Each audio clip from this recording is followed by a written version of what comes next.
I'd like to tell you about the strangest secret in the world. Not long ago, Albert Schweitzer, the great doctor and Nobel Prize winner, was being interviewed in London, and a reporter asked him, "Doctor, what's wrong with men today?" The great doctor was silent a moment, and then he said, "Men simply don't think." And it's about this that I want to talk with you. We live today in a golden age. This is an era that man has looked forward, dreamed of, and worked toward for thousands of years.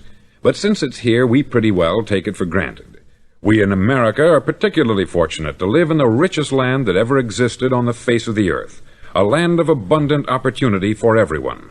But do you know what happens? Let's take 100 men who start even at the age of 25. Do you have any idea what will happen to those men by the time they're 65?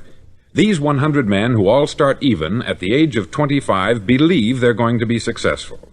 If you asked any one of these men if he wanted to be a success, he'd tell you that he did. And you'd notice that he was eager toward life, that there was a certain sparkle to his eye, an erectness to his carriage, and life seemed like a pretty interesting adventure to him. But by the time they're 65, 1 will be rich, 4 will be financially independent, 5 will still be working, 54 will be broke. Now think a moment.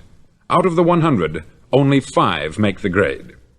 Why do so many fail? What has happened to the sparkle that was there when they were 25? What's become of the dreams, the hopes, the plans? And why is there such a large disparity between what these men intended to do and what they actually accomplished?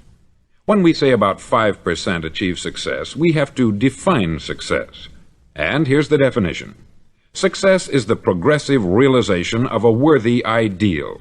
If a man is working toward a predetermined goal and knows where he's going, that man is a success.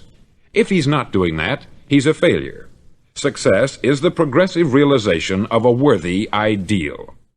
Rollo May, the distinguished psychiatrist, wrote a wonderful book called Man's Search for Himself. And in this book he says, "The opposite of courage in our society is not cowardice, it is conformity." And there you have the trouble today. It's conformity. People acting like everyone else, without knowing why, without knowing where they're going. Now think of it. In America right now, there are over 14 million people 65 years of age and over, and about 13 million of these 14 million are broke. They're dependent on someone else for life's necessities. Now, we learn to read by the time we're 7. We learn to make a living by the time we're 25. Usually, by that time, we're not only making a living, we're supporting a family. And yet, by the time we're 65, we haven't learned how to become financially independent in the richest land that has ever been known. Why? We conform. And the trouble is that we're acting like the wrong percentage group, the 95% who don't succeed. Now, why do these people conform? Well, they don't know, really. These people believe that their lives are shaped by circumstances, by things that happen to them, by exterior forces. They're outer-directed people. A survey was made one time that covered a lot of men, working men, and these men were asked this question: why do you work? Why do you get up in the morning? 19 out of 20 had no idea. If you ask them, they'll say, everyone goes to work in the morning.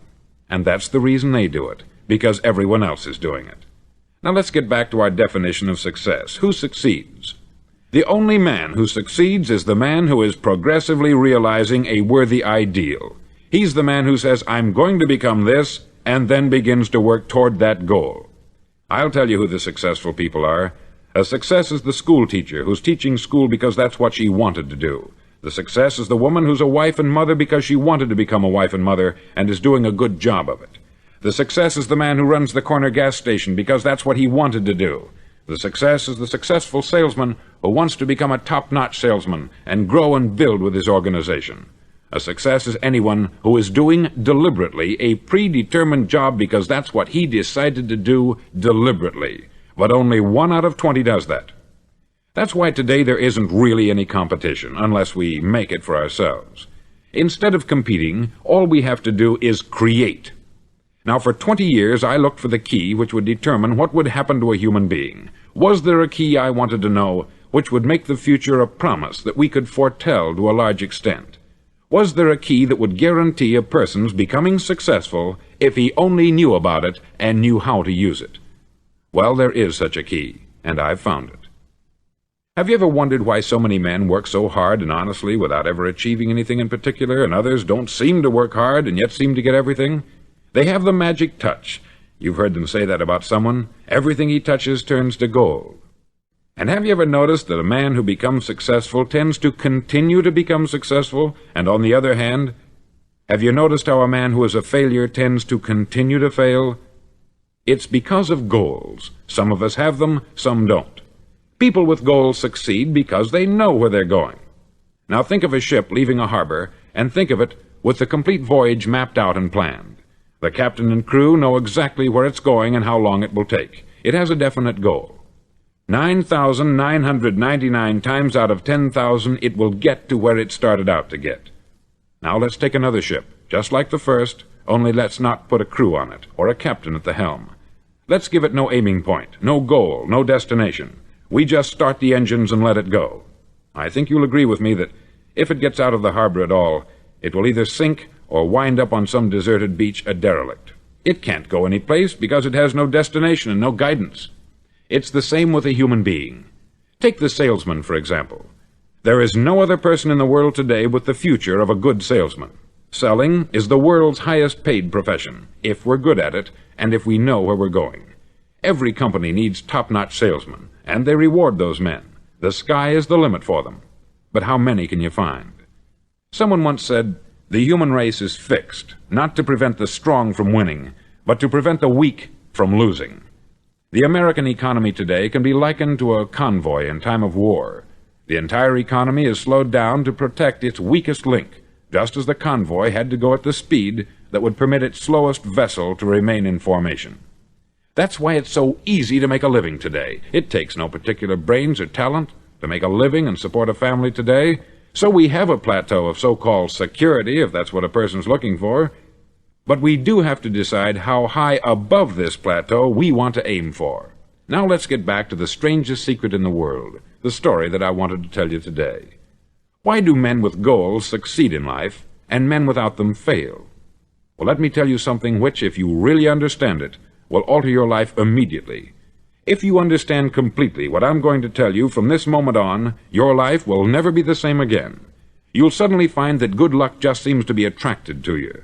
The things you want just seem to fall in line. And from now on, you won't have the problems, the worries, the gnawing lump of anxiety that perhaps you've experienced before.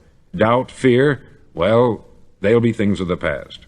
Here's the key to success, and the key to failure. We become what we think about. Now let me say that again.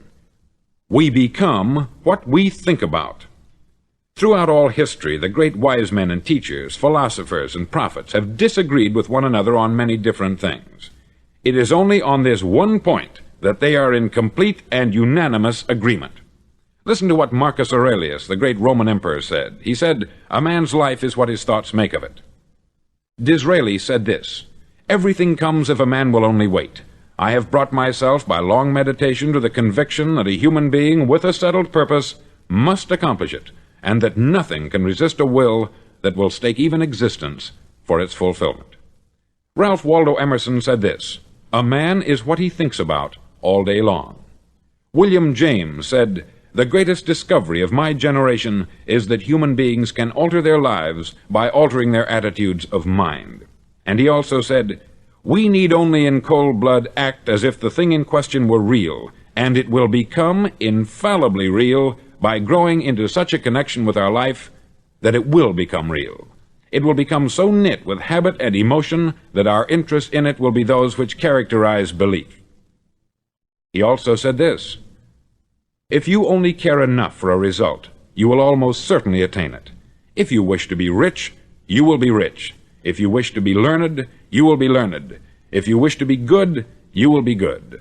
Only you must then really wish these things, and wish them exclusively, and not wish at the same time 100 other incompatible things just as strongly." In the Bible you read, in Mark 9:23, "If thou canst believe, all things are possible to him that believeth."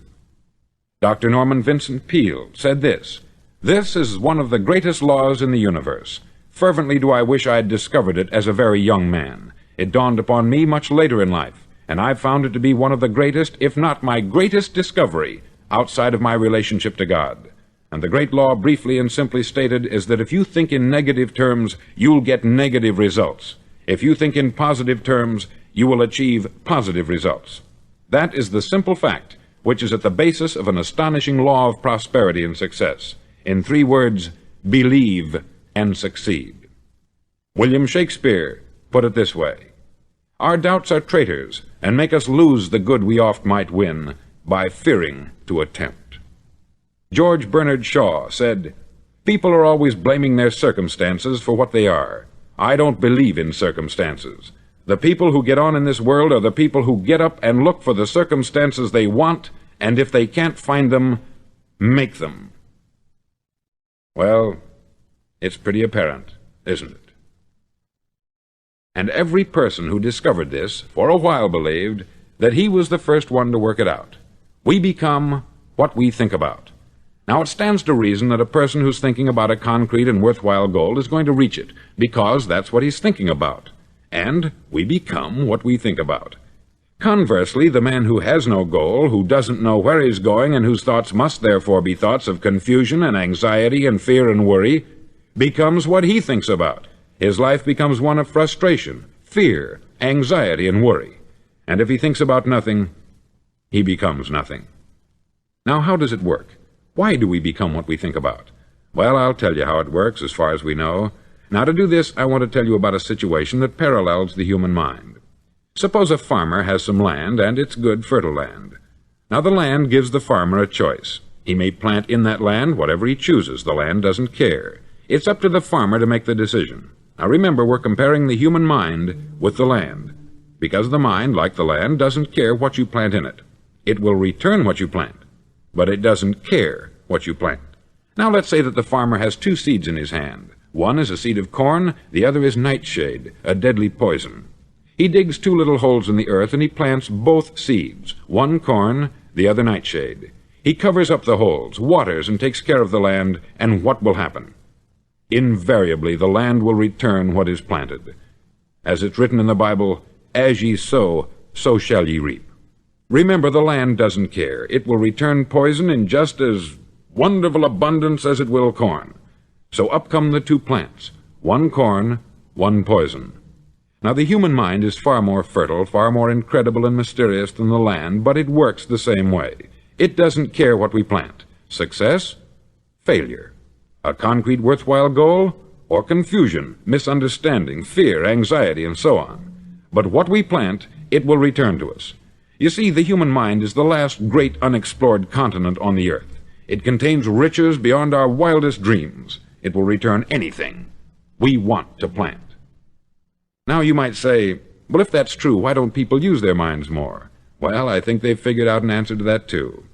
Our mind comes as standard equipment at birth. It's free, and things that are given to us for nothing we place little value on. Things that we pay money for, we value. The paradox is that exactly the reverse is true. Everything that's really worthwhile in life came to us free. Our mind, our soul, our body, our hopes, our dreams, our ambitions, our intelligence, our love of family and children and friends. All these priceless possessions are free, but the things that cost us money are actually very cheap and can be replaced at any time. A good man can be completely wiped out and make another fortune. He can do that several times. Even if our home burns down, we can rebuild it, but the things we got for nothing, we can never replace.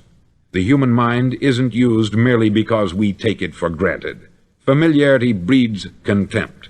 It can do any kind of job we assign to it, but generally speaking, we use it for little jobs instead of big important ones. Universities have proved that most of us are operating on about 10% of our abilities. Decide now, what is it you want? Plant your goal in your mind. It's the most important decision you'll ever make in your entire life.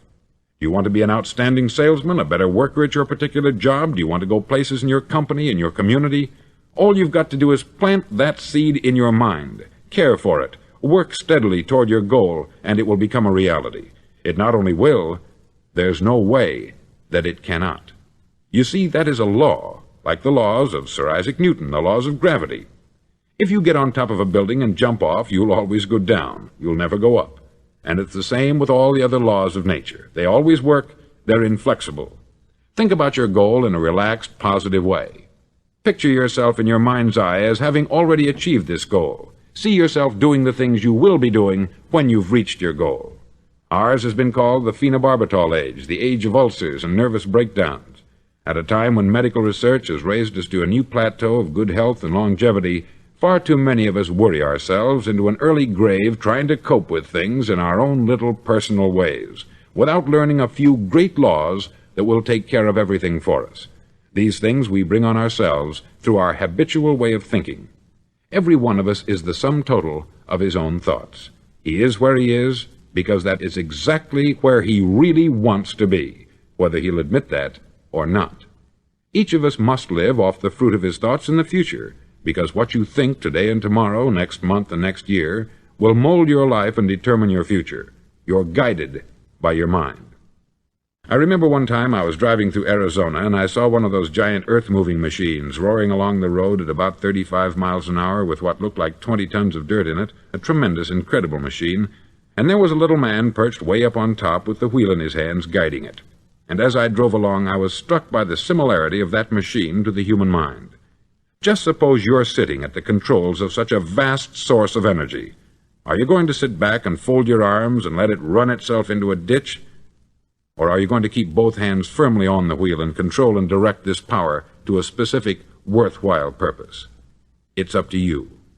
You're in the driver's seat.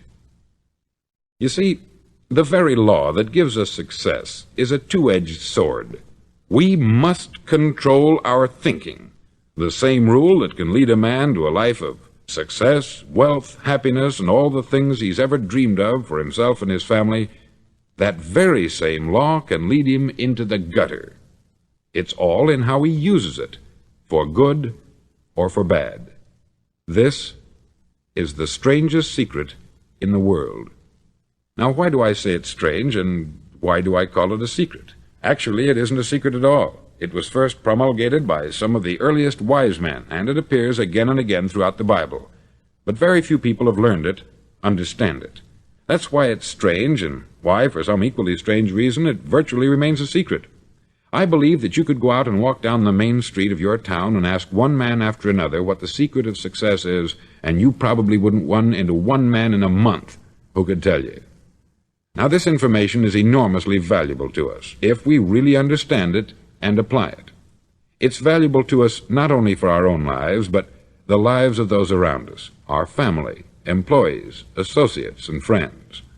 Life should be an exciting adventure. It should never be a bore. A man should live fully, be alive. He should be glad to get out of bed in the morning. He should be doing a job he likes to do because he does it well.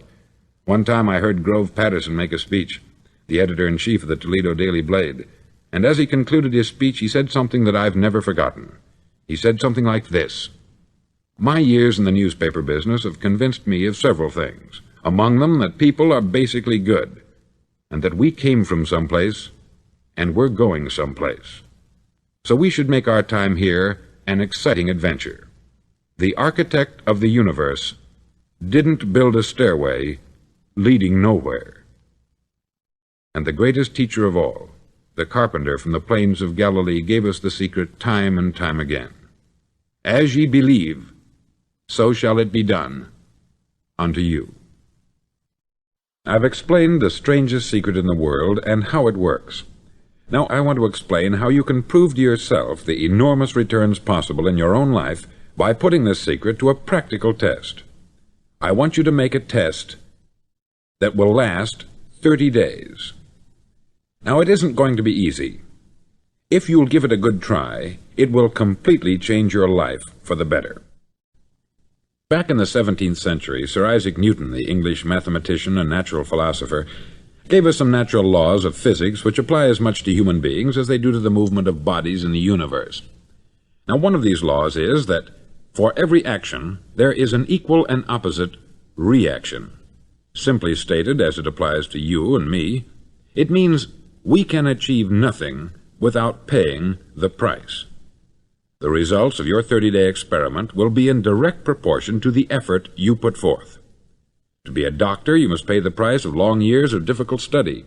To be successful in selling, and remember that each of us succeeds to the extent of his ability to sell, selling our families on our ideas, selling education in schools, selling our children on the advantages of living the good and honest life, selling our associates and employees on the importance of being exceptional people, to, of course, the profession of selling itself.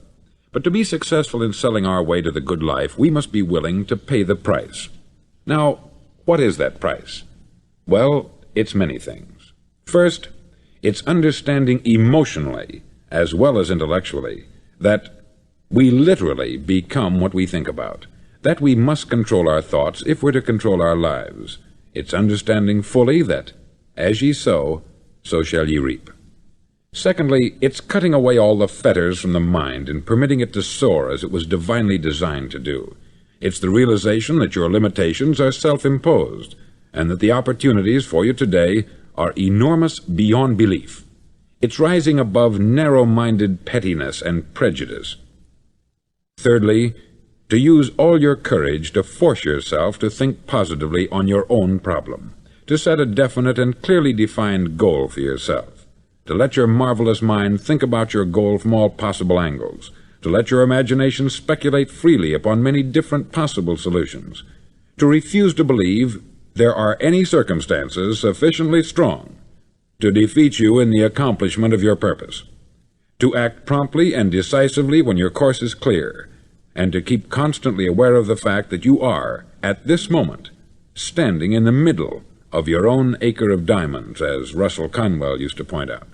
Fourth, save at least 10% of what you earn.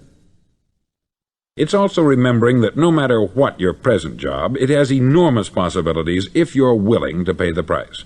Now let's just go over the important points in the price each of us must pay to achieve the wonderful life that can be ours. It is, of course, worth any price.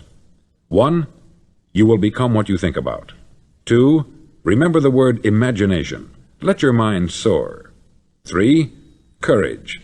Concentrate on your goal every day. 4. Save 10% of what you earn. And action. Ideas are worthless unless we act on them.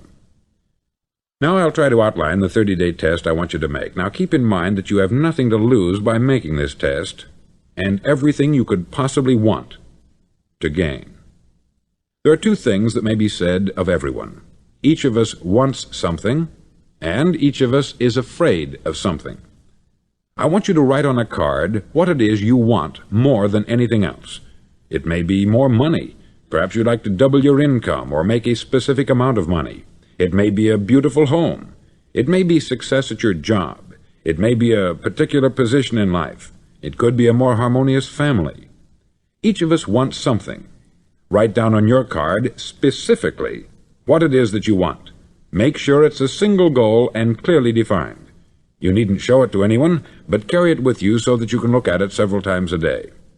Think about it in a cheerful, relaxed, positive way each morning when you get up, and immediately you have something to work for, something to get out of bed for, something to live for. Look at it every chance you get during the day and just before going to bed at night. As you look at it, remember that you must become what you think about, and since you're thinking about your goal, you realize that soon it will be yours. In fact, it's yours really the moment you write it down and begin to think about it. Look at the abundance all around you as you go about your daily business. You have as much right to this abundance as any other living creature. It's yours for the asking. Now we come to the difficult part. Difficult because it means the formation of what is probably a brand new habit, and new habits are not easily formed. Once formed, however, it'll follow you for the rest of your life. Stop thinking about what it is you fear. Each time a fearful or negative thought comes into your consciousness, replace it with a mental picture of your positive and worthwhile goal. There will come times when you will feel like giving up.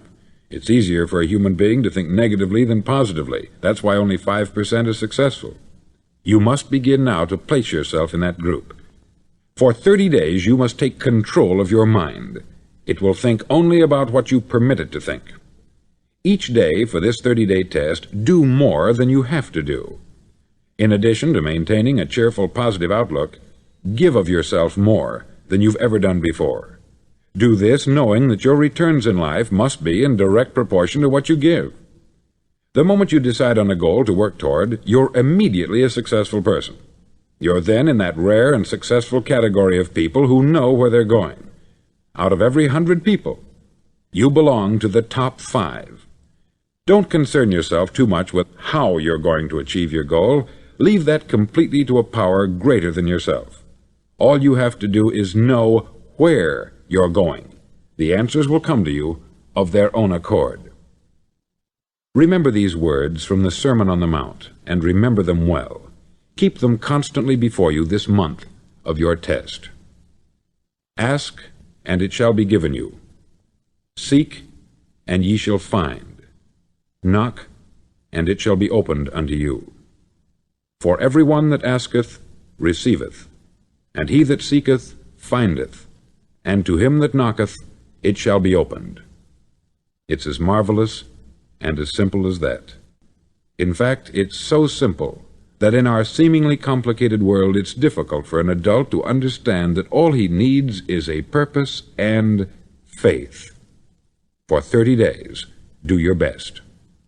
If you're a salesman, go at it as you've never done before, not in hectic fashion, but with the calm, cheerful assurance that time well spent will give you the abundance in return you deserve and want.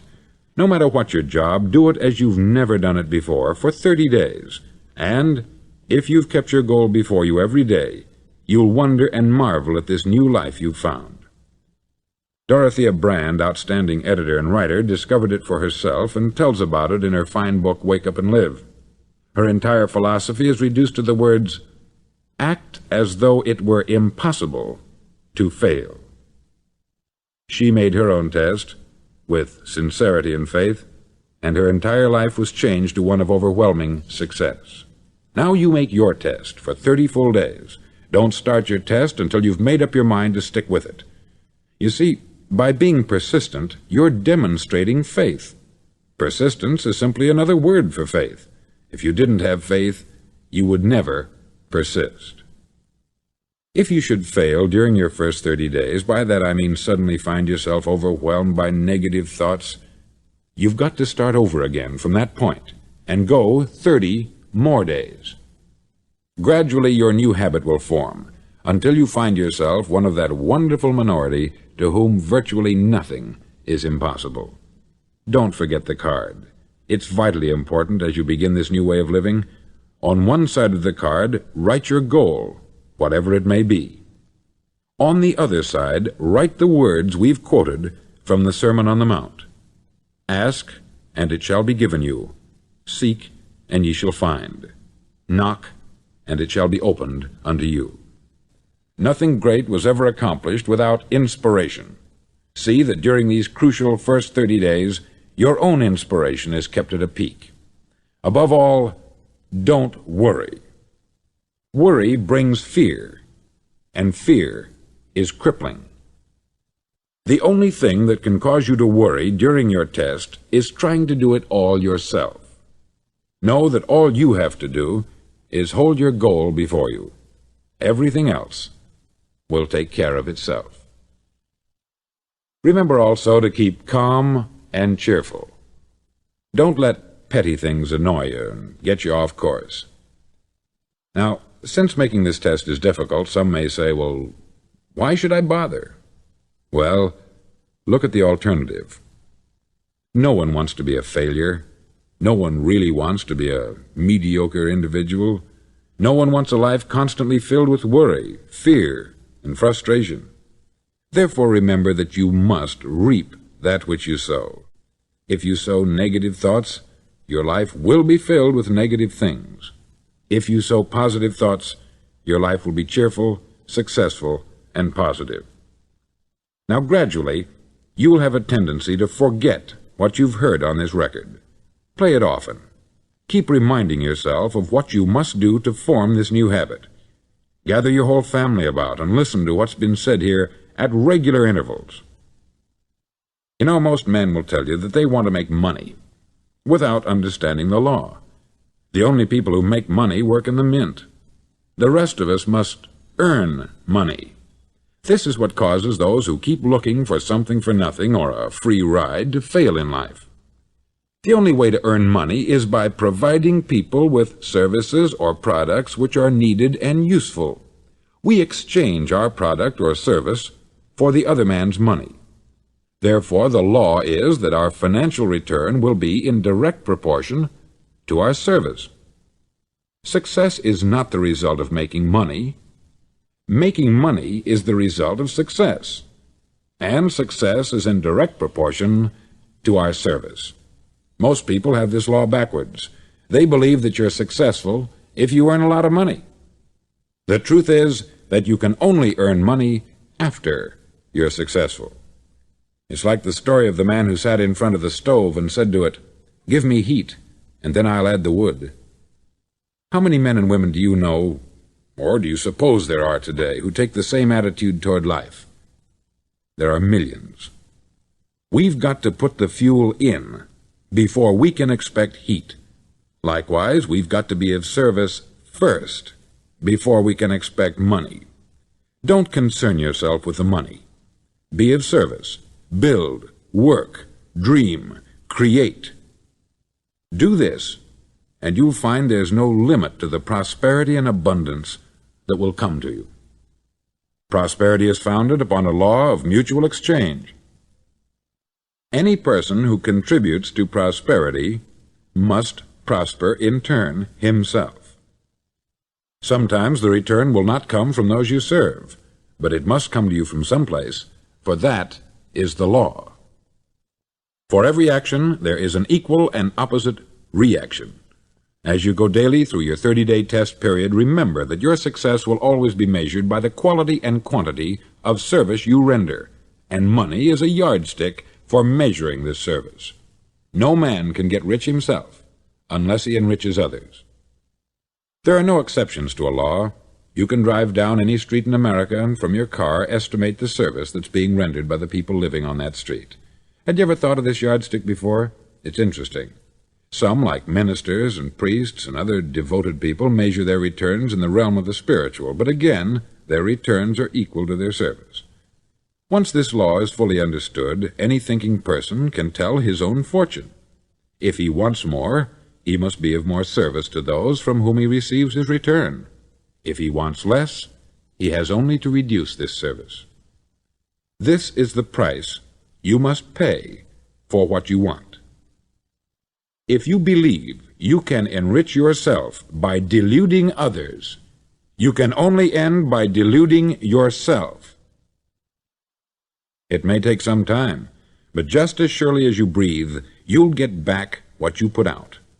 Don't ever make the mistake of thinking you can avert this. It's impossible. The prisons and the streets where the lonely walk are filled with people who tried to make new laws just for themselves. We may avoid the laws of man, but there are greater laws that cannot be broken. An outstanding medical doctor recently pointed out 6 steps that will help you realize success. 1. Set yourself a definite goal. 2. Quit running yourself down. 3. Stop thinking of all the reasons why you cannot be successful, and instead think of all the reasons why you can. 4. Trace your attitudes back through your childhood and try to discover where you first got the idea you couldn't be a success, if that's the way you've been thinking. 5. Change the image you have of yourself by writing out a description of the person you would like to be. And 6. Act the part of the successful person you have decided to become. The doctor who wrote those words is a noted West Coast psychiatrist, David Harold Fink, M.D. Do what all experts since the dawn of recorded history have told you you must do. Pay the price by becoming the person you want to become. It's not nearly as difficult as living unsuccessfully. Make your 30-day test. Then repeat it. Then repeat it again. Each time it will become more a part of you until you'll wonder how you could ever have lived any other way. Live this new way, and the floodgates of abundance will open and pour over you more riches than you may have dreamed existed. Money? Yes, lots of it. But what's more important, you'll have peace. You'll be in that wonderful minority who lead calm, cheerful, successful lives. Start today. You have nothing to lose, but you have a life to win.